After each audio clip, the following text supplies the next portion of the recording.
On this episode of Forest Products, we'll be discussing the current situation in Malaysia. We will be talking about the mangroves and non-timber forest products, along with how the industry impacts Malaysia as a whole. Malaysia is a country located adjacent to the southern China Sea. Neighboring countries include Indonesia and Thailand. It consists of 13 states and 3 territories. Islam is the official religion, and the population numbers around 27 million. As the geographic specialist, Cameron will be discussing the current situation of forests in Malaysia. Malaysia is currently covered by about 60% rainforest. The forests that cover the country are also extremely diverse. 1 square mile of rainforest can contain hundreds and even thousands of species of plants and animals. The diversity is important not only to the well-being of the forest, but also to that of the country.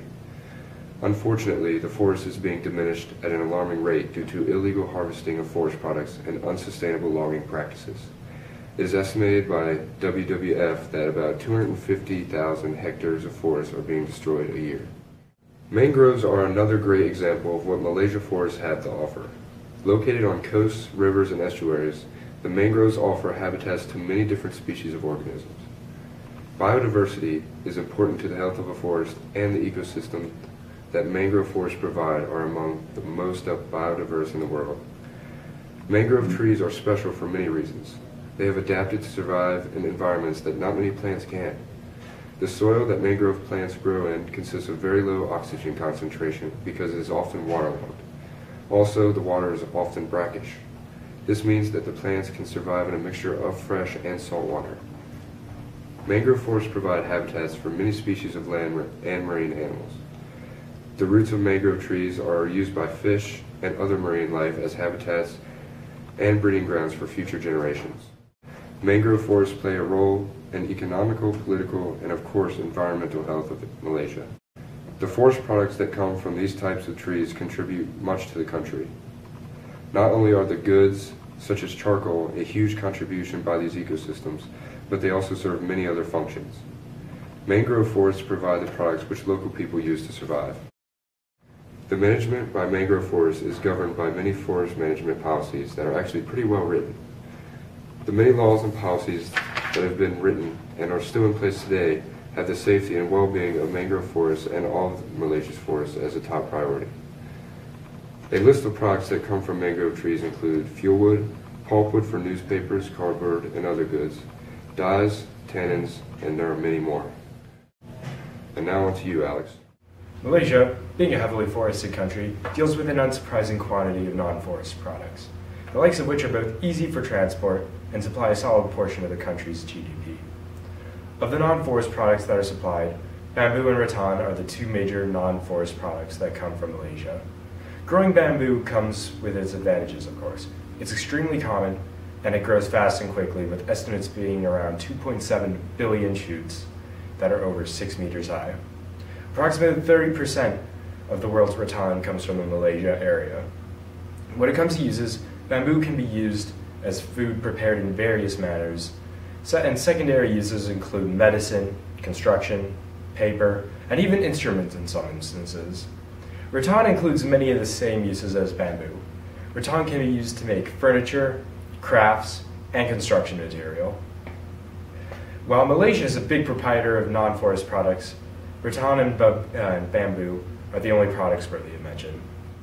While Malaysia relies on non-forest products for its GDP, the world trade of forest products has increased. So as a result, so has the competition.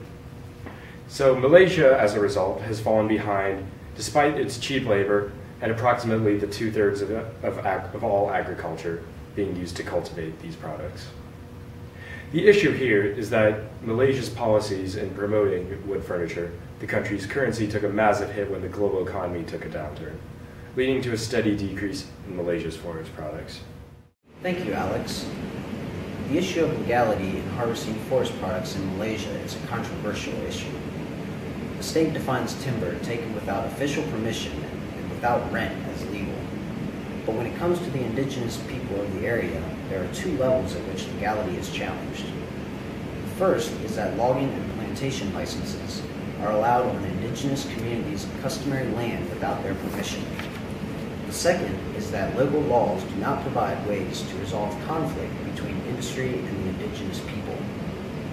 The land and forests are a crucial resource for the indigenous people. The High Court in the Adon bin Kara and the Johor state government explained that, quote, the Aboriginal people's rights over land include the right to move freely about their land without any form of disturbance or interference, also to live from the produce of the land itself. Forests and forest rights are important to the livelihoods of the indigenous people. The forests supply their basic needs through hunting and gathering.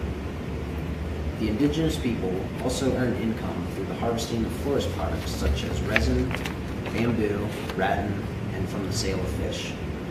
Without forests and forest rights, the physical, livelihoods, security, health, education, mobility, and other factors are threatened by the industry. Until the Malaysian government and industry can embrace the customary rights of indigenous communities, no equitable partnership can be forged. There are several ways to form this partnership. Firstly, the government would need to strengthen land tenure and access rights for the rural communities and indigenous people. Secondly, they could increase effective participation of all stakeholders, notably of non-state actors and indigenous peoples in policymaking and implementation, along with increasing transparency in association with forest exploitation operations, including through the introduction of independent monitoring systems. Finally, they could reduce corruption in association with the award of forest concessions and harvesting of untrade timber.